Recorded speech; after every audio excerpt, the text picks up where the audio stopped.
Hey everybody, Jim King back out here in Olathe. This is our historic home that me and the amigos worked together on. We're finished in the basement here. We had these H-beams. They wanted them every 4 foot apart. Got them as close to 4 foot as we could do, and they're all done. Engineering 101, just beautiful job.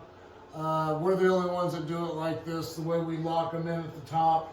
Everything's bolted from the side. We're not splitting anything, bolting from the bottom side. We saw cut everything, even though the floors broke up, we still saw cut the floor. I don't want to cause any more cracks in it.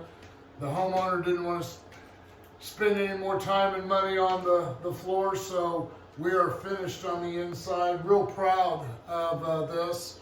Now we're on the outside here. We've got the front deck, the front porch, excuse me. We got it level, and we're just now beautifying everything. So yeah, another project for King Piers out here in Olathe. For all your foundation repair needs, call me 816-521-8915, or you can always get a hold of me on my website, kingpiers.com. Thank you.